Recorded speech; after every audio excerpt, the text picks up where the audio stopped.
దేశవ్యాప్తంగా పెను సంచలనం సృష్టించిన ఢిల్లీ లిక్కర్ స్కామ్ కేసులో బీఆర్ఎస్ ఎమ్మెల్సీ కల్వకుంట్ల కవిత ఇప్పట్లో తిహార్ జైలు నుంచి బయటకు వచ్చే మార్గాలు ఏమాత్రం కనిపించట్లేదు. ఇప్పటికే బెయిల్ పిటిషన్ను పలుమార్లు పక్కన పెట్టిన రౌస్ అవెన్యూ కోర్టు సోమవారం నాడు డిఫాల్ట్ బెయిల్ పిటిషన్ విచారణను వాయిదా వేసింది. ఆగస్టు 7 వరకు తదుపరి విచారణను వాయిదా వేస్తున్నట్లు జడ్జి కావేరి భవేజా స్పష్టం చేశారు. సీనియర్ అడ్వకేట్ అందుబాటులో లేకపోవడంతో కేసును మరో రోజుకు వాయిదా వేయాలని కవిత తరపు లాయర్ కోర్టును కోరారు. ఈ క్రమంలో తదుపరి విచారణను జడ్జి కావేరి భవేజా వాయిదా వేశారు.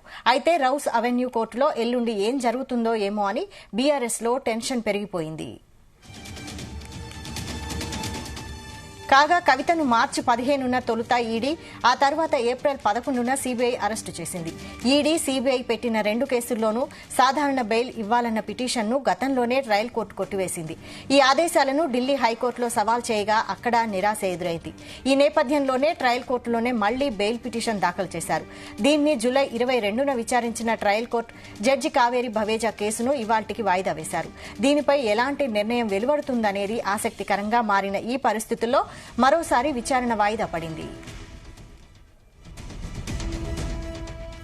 ఇదే అంశంపై మరిన్ని details crime bureau chief Raviteja అందిస్తారు. రవితేజ, గతంలో వేసినటువంటి CBI case bail petition, default bail petition ఈ రోజు విచారణకు వచ్చినటువంటి వెంటనే కవిత తరపున న్యాయవాది మరో రిక్వెస్ట్ ని కోర్టు దృష్టికి తీసుకొస్తూ సీనియర్ న్యాయవాది లేని కారణంగా మరో డేట్ కేటాయించాలని కోరడంతో ధర్మాసనం తిరిగి ఎల్లుండి, రేపు మంగళవారం, ఎల్లుండి బుధవారం రోజు ఈ కేసు విచారణ జరుపుతాము, వాదనలు విన్న తర్వాత నిర్ణయం తీసుకోండి అన్నట్టుగా కూడా కవిత తరపున న్యాయవాది ఈ వాదనలు వినిపించినటువంటి వెంటనే ధర్మాసనం తిరిగి ఎల్లుండి ఈ కేసుపై వాదనలు వింటామంటూ కూడా వాయిదా వేసినట్టుగా తెలుస్తోంది. ఈ రోజు సోమవారం కవిత డిఫాల్ట్ బెయిల్ విషయంలో ఏదో ఒక కీలకమైనటువంటి నిర్ణయం వ్యక్తం చేయబోతా ఉందంటూ కూడా అందరు ఎదురు చూశారు. కుటుంబ సభ్యులు, స్వయానా సోదరుడు కేటీఆర్ ఇప్పటికే ఢిల్లీకి కూడా బయలుదేరేటువంటి షెడ్యూల్ కూడా వేసుకొని మరి కాసేపట్లో ఢిల్లీకి బయలుదేరి ఉన్నటువంటి ఒక వార్తలు కూడా ప్రచారం సాగుతా ఉన్నాయి.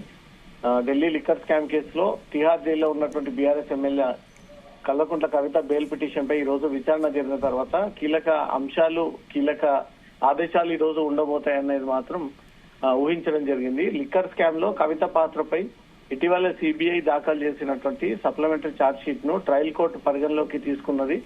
అయితే ఈ సందర్భంలో సిబిఐ ఛార్జ్ షీట్ లో లోపాలు ఉన్నాయని, అసలు ఈ కేసులోనే ఏమీ లేదని ఆరోపిస్తూ కవిత మరోసారి సిబిఐ స్పెషల్ కోర్టులో బెయిల్ పిటిషన్ దాఖలు చేయడము, ఆ బెయిల్ పిటిషన్ ఈ రోజు విచారణకు వచ్చినట్టుగా తెలుస్తుంది. పిటిషన్ పై జూలై 22న విచారించినటువంటి స్పెషల్ న్యాయమూర్తి కేసు ఈ రోజుకి వాయిదా వేయడం జరిగింది. ఇంతకు ముందే విచారణ జరిగినటువంటి క్రమంలో తిరిగి మళ్లీ ఎల్లుండి వాయిదా వేసినట్టుగా సమాచారం అందుతుంది. లిక్కర్ స్కామ్ కేసులో కవిత మార్చి 15న ఎన్ఫోర్స్మెంట్ డైరెక్టరేట్ అరెస్ట్ చేయగా ఏప్రిల్ 11న సిబిఐ అరెస్ట్ చేశారు. ఈ 2 కేసుల్లో కవితకు సంబంధించినటువంటి బెయిల్ పిటిషన్ దాఖలు చేయగా గతంలో ట్రయల్ కోర్టు దాన్ని తిరస్కరించడము, మళ్ళీ హైకోర్టులో దాఖలు చేసినటువంటి బెయిల్ పిటిషన్ కూడా తిరస్కరించడంతో మళ్ళీ రౌస్ అవెన్యూ కోర్టు దాంతో డిఫాల్ట్ బెయిల్ పిటిషన్ పైన ఈ రోజు విచారణ జరిగి ఏదైనా ఊరట దొరుకుతుందేమో అంటూ కూడా ఊహించారు. కానీ తిరిగి ఎల్లుండి వాయిదా వేసినట్టుగా తెలుస్తుంది.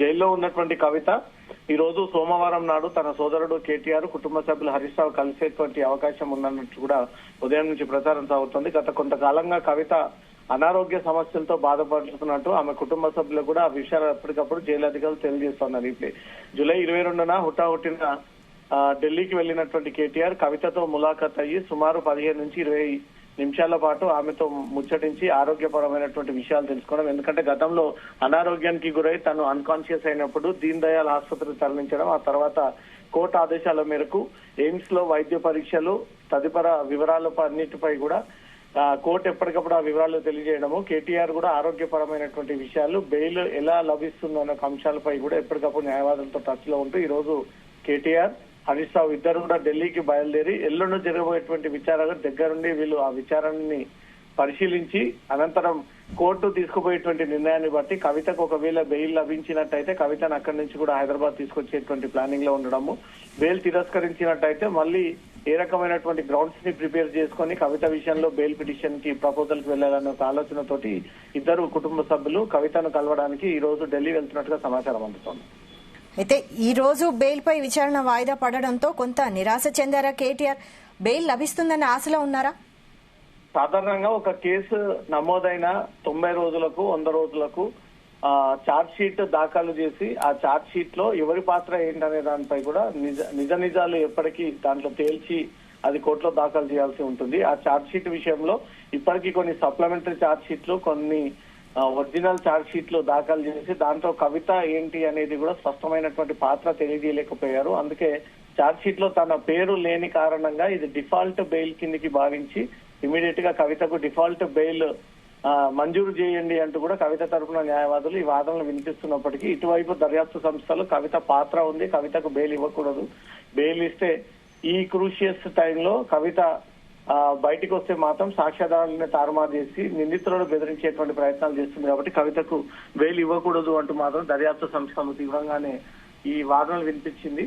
ఈ రోజు జరిగేటటువంటి విచారణ విషయానికి వస్తే కవిత తరపున న్యాయవాదులే సీనియర్ కౌన్సిల్ తరఫున లేనటువంటి అడ్వకేట్ ఈ రోజు అందుబాటులో లేడు కాబట్టి తిరిగి దీన్ని మళ్ళీ ఇంకో టైం కేటాయించాలనడంతో రేపు కాక ఎల్లుండి బుధవారం నాడు ఈ కేసుకు సంబంధించి విచారణకు వచ్చినప్పుడు ఏం జరగబోతోంది అనేది మాత్రం పార్టీ క్యాడర్ అంతా కూడా ఉత్కంఠంగా ఎదురు చూస్తోంది. Vaishali. Right, thank you Raviteja.